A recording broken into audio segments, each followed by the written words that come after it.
So good morning or good night, depending on where you are, and welcome to another interview of The Shield Doing a Couch. I'm your host, Hector, and today we are with the band The Riven, and they're a band from Sweden that plays rock that if just think of classic 70s and 80s rock, and that's the style that The Riven plays. And they have a new album coming out on November 25th called Peace and Conflict, and we're here to talk to three members of the band. So first of all, guys, how are you? We're doing very well. How are you doing? I'm doing pretty good. I like your background and the guitar. Is that like where you rehearse? This is actually at my place here, but this is an old bass which doesn't have any use anymore, so it just hangs there.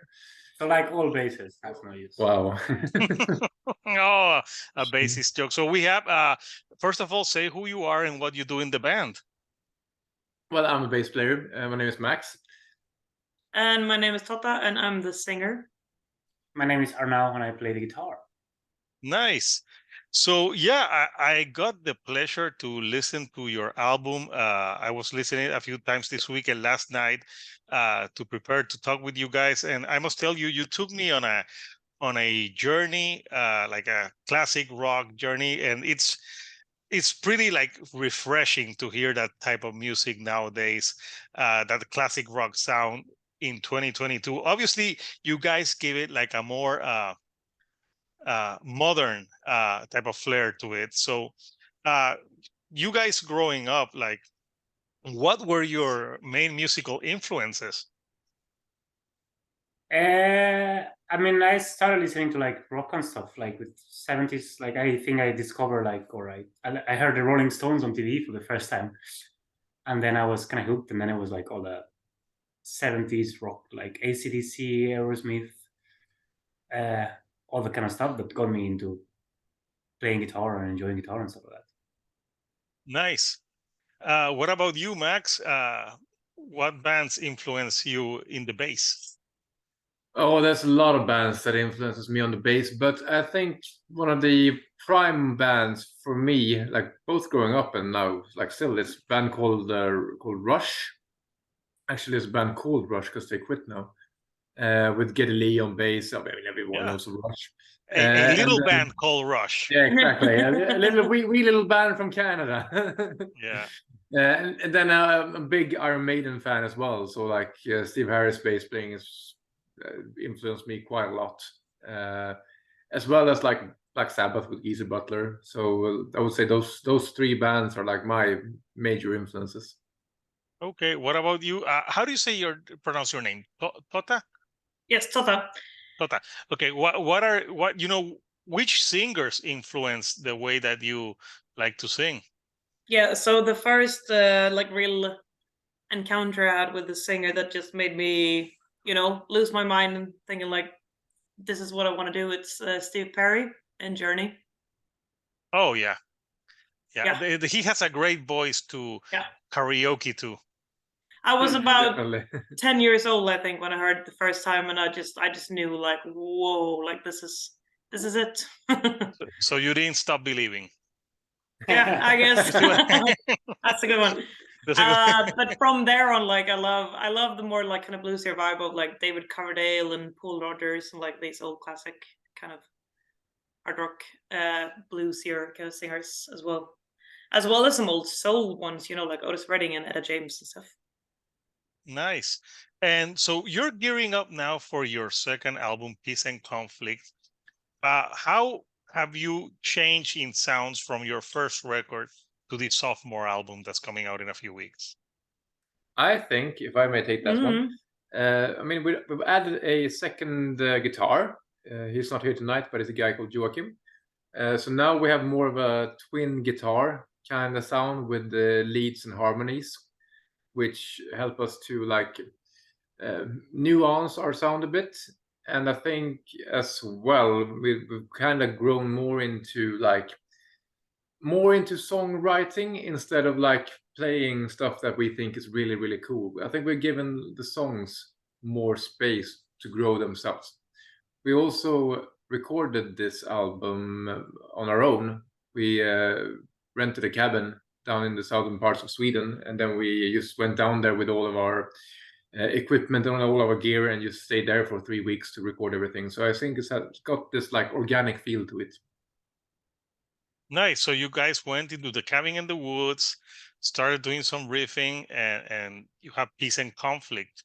And who does the group write the lyrics as a whole, or Tota, or do you handle the lyrics for the record?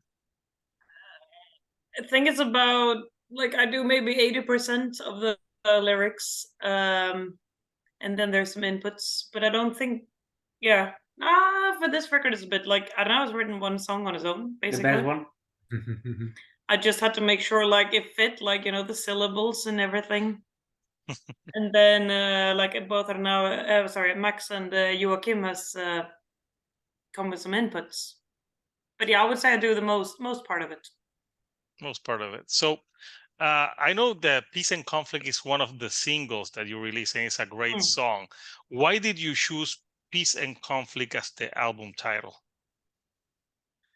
I think that's because we felt that the that one song was like the representative, like the most, like the common denominator in a sense of all the songs. I mean, it's not a concept album, and it's not an album. I mean, we did write most of the album before going down there, but it felt that it had like a lot of everything, and it kind of represented the album in a sense that it.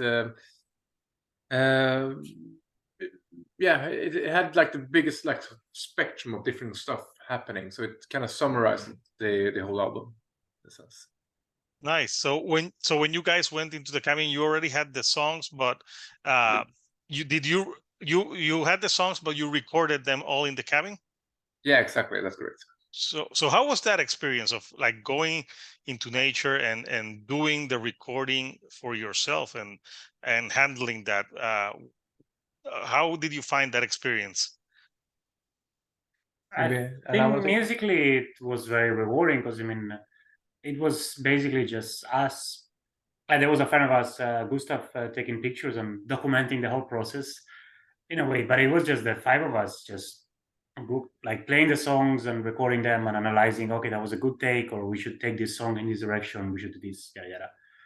And I was in charge of the technical part of the recording and stuff, which was also very fun and stuff. So it was super nice. And was it just fun? Yeah, it was a bit stressful at sometimes, you know, because you need to make sure if when I was in charge of everything, I was like, oh, now we're missing this, you need to be recording now, come back from the beach, come back from the woods. You know. Yeah, I must tell you, I love the song Fly Free.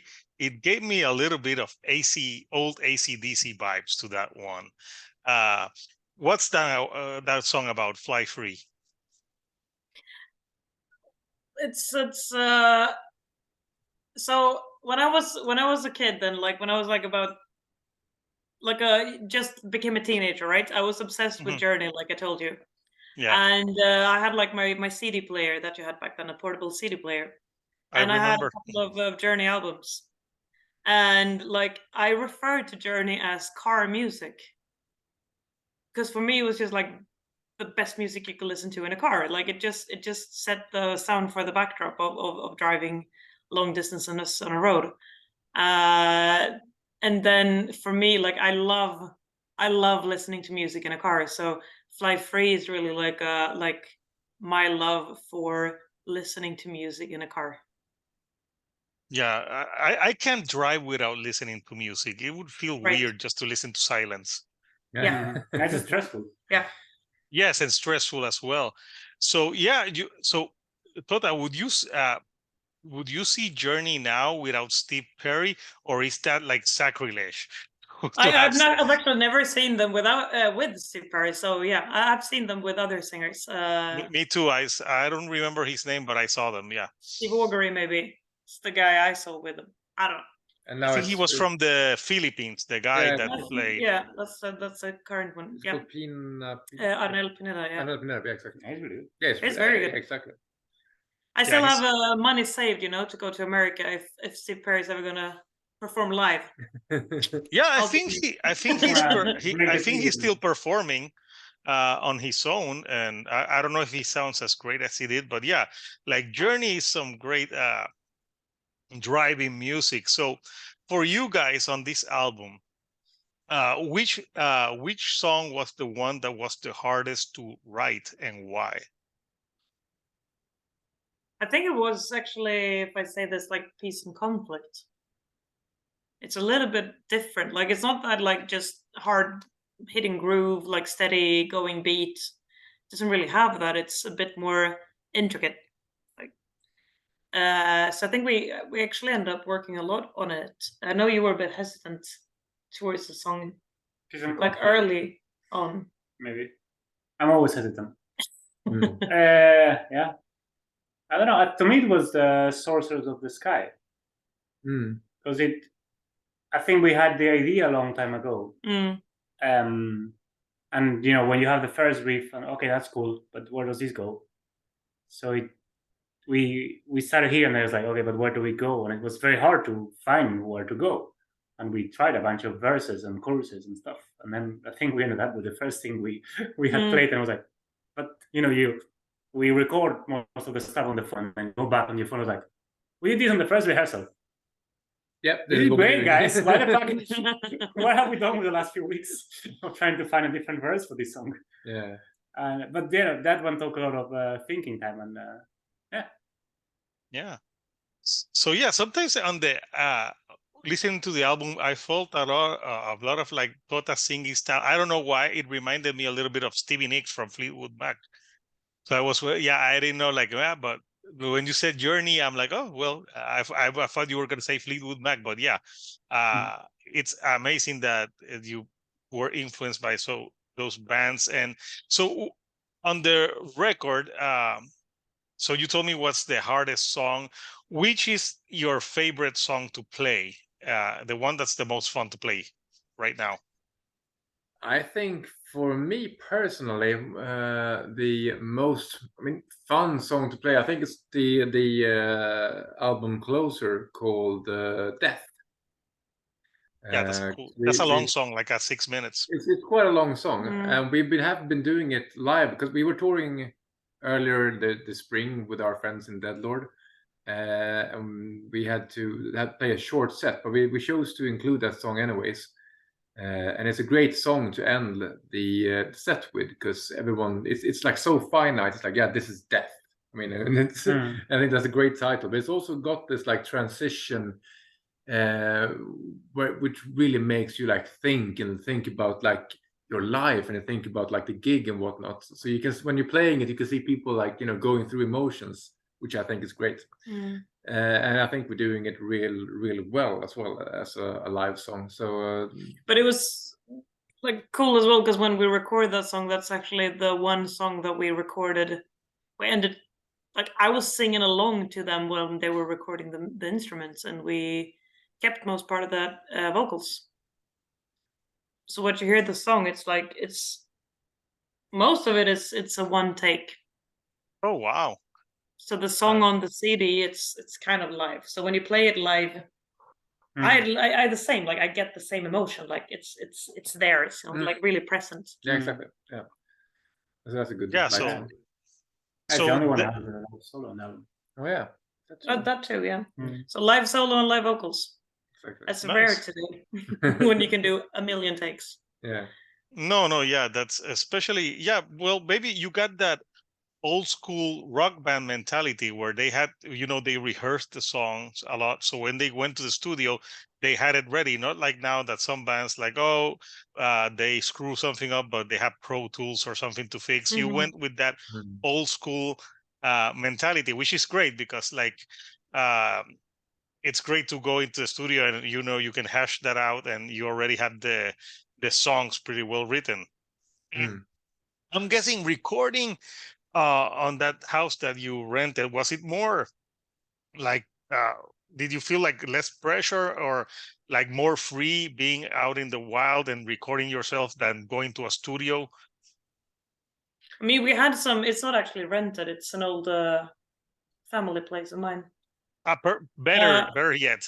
Yeah. So, I mean, we did have some concerns from the neighbors. I was a bit stressed about that. I'm not gonna lie. I had to make some I phone thought you visits, were like like, explaining what we're doing and whatnot. But I think freedom-wise, I think it was nice because we got to like cook our dinners together. We got to do like some other activities during the day, went like jogging or like going into the forest or I just think hanging out. it depends on who you ask, because obviously Arnaud, being the live engineer and semi-producer, will be more like, oh, we need to do this now and now and now. Whereas it's in his name, Arnaud. some other people will be like, oh, like me for example, like, yeah, cool, I've done my takes now. I mean, took me like me and the drummer, I think we were done like in a couple of days, and then it was just like, oh, free time, now we can do whatever we want. Like, nah, it doesn't really end that. So when you guys were out jogging and having barbecues, Arnaud was stuck working on the record. Exactly. Yeah. It was like, damn them, they're out jogging and enjoying nature, and I'm here working on the record yet. It's nice because you don't have a schedule. Like if you're in a studio, it's like, if you have booked it until 8 or something, so then at 8 you finish and you go home. But when we were there, like, if at 7:30 the magic is happening, then you keep recording. And I think we did some songs, at least the flamenco song we did like, I think we did like 11 or something. That's the one that has the title in Spanish, right? Yeah, exactly. Yeah, I can say La Puerta del Tiempo. Yes, I speak Spanish. For those of you that don't speak Spanish, that means the door of time. And yeah, that's like a cool like Spanish flamenco part. That it's like I thought it was like a nice segue into the other song, because it's mostly instrumental track. But yeah, I thought it was like it kept the pace, and I like that that type of like playing on it. So I want to show the artwork of the album. And maybe we can talk. So here's the cover of the album for Peace and Conflict. So who did the cover of this album? So this is our good friend Martin Donders, who's done the artwork, and he's a very accomplished artist, and he's done everything actually for us. He did our first EP, he did our first album, he did the single that we released in 2020, and now he's done this. So actually, we've only been working with him when it comes to the artwork for our music. He's a Dutch artist living in Paris, and he's been doing like drawings of a lot of different bands, and including like the Roadburn Festival in the Netherlands and stuff like that. So he's great. Nice. And I like the duality of the candle, because the peace and the conflict. So I'm guessing the peace is the blue one and the conflict is the red fire. Oh, it's the opposite.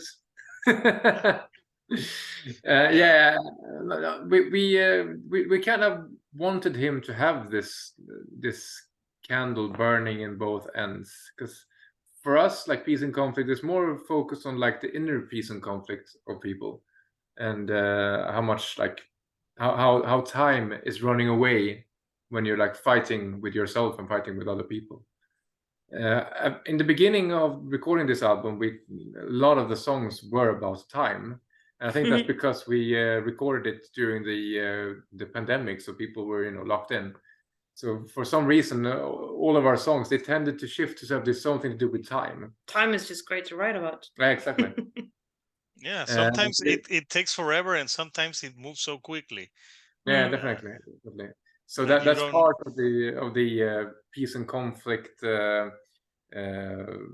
well, in a sense. Yeah, the good thing is that the record will be like a capsule of that time. So every time that you hear it, you're going to think about jogging in the woods while Arnaud was mixing the record. Exactly. Exactly.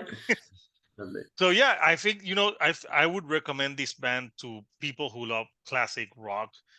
There's great riffing on it. Like, people that like singing, not screaming, singing, actual singing on record switch, because people are like, oh, thinks if like they scream or extreme, they're the best. But like I like singing, like you said, I love going on on the car and like there's bands that you can listen to in a car. Like like Journey is good for driving because I can't like those are good for driving, but Cannibal Corpse not so much for driving. Right. Yeah, it's more like gym driving. music. So Exactly. yeah, that type of music that you listen to in the car, and I think your band is would catalog as a band that you can listen to while driving and just like having the worries melt away. Thank you. So what's next for the band? Are you guys going to be playing these songs live soon? What are your future immediate plans? So we are going to play a few release shows for the album, but that's going to be in Sweden only. So I'll be here in Stockholm and in Gothenburg, the second biggest city. And then we're going to go tour, but that's going to be in next year. So touring in Europe. So we'll be driving up and down the Autobahn as we've done before. But it's going to be great. I mean, we're going to go to Spain and to France, to Germany and Switzerland, I think Austria, and lots. Maybe go to Finland as well. So basically, touring Western Europe. Nice, sounds fun. So before I let you guys go, like I will ask you, like, if you had to pick a dream tour for you to go see, or a dream tour for you to be part of that tour, which would they be? AC/DC 1979. Oh, yeah, that's a good era of AC/DC. For you to see or for you to be a part of? I think I'd rather see it. Yeah, you see it, yeah. And they you gotta improve that, so don't touch exactly. Totally. Yeah, I agree. So what about you, Max? I think if I could, I would like to go and see. I would like to go see Iron Maiden in the 1980s when they were touring up and down in England, playing like small club venues. I think that would have been amazing. That would have been cool. With Paul or with Bruce? With Paul. Yeah. Paul is good, but man, I can't see Iron Maiden without Bruce Dickinson. I mean, I love Bruce as well. Obviously, I'm a big Iron Maiden fan, as I said. But I mean, seeing them the early days playing small clubs in the UK would have been pretty cool. Yeah, it would have been cool. What about you, Tota? Which band would you love to go see, like tours to go see? I mean, there's so many, but like obviously, I'm Journey. I love singers. I'm gonna go with like there's, I think it was called like Midnight Special or something. It was like 78 something. I mean, obviously, I would have loved to see Journey back then. I cannot say no. Also, like early Whitesnake would have been really, really, really cool. Nice. That would. I don't know awesome. what the tour were called then, but early on when it was like with John Lord on keys and the whole shebang, like early Whitesnake would have been like really cool. Exactly. Yeah. Nice. Yeah. And for you guys as a whole, like which tour would you like to be a part of? Maybe which band would you like to open for? Oh, there's so many cool bands to open for. Anything Lizzie would be okay. Yeah, exactly. That would have been back in the day. Yeah.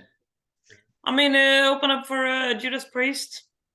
That would be fun. That would be a dream, I think. Yeah, definitely. Yeah, that would be cool, and a cool audience. That's a big one, though. To get into your stuff. So, guys, the record is coming out November 25th for everyone. I'm guessing, are you guys gonna have it? I think you're gonna have it on CDs, vinyl yet or no vinyl? Vinyl, yeah. Vinyl too. Yeah, that type of music that sounds like classic rock is meant for vinyl. It is. So I'm sure you just want to have the moment when you put a record on. Yeah. Yeah, because it's made for. Plus, Tota's voice is great. It's amazing voice that goes with the music. So people need to listen to it on vinyl.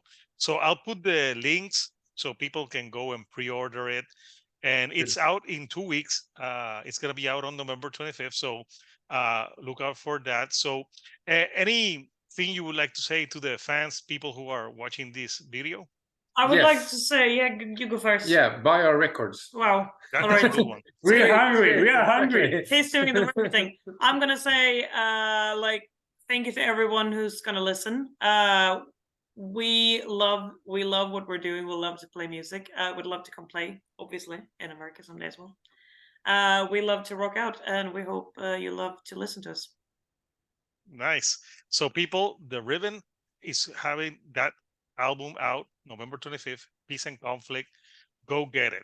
So guys, again, thank you for taking time to talk with me, and hope that the record is a success, and hopefully you guys go on tour and play this type of classic rock that it's a fresh of breath air in today's music. So again, thank you guys, and until next time, people, this is Hector, the Shield on a Couch, and I'll see you right here on the couch.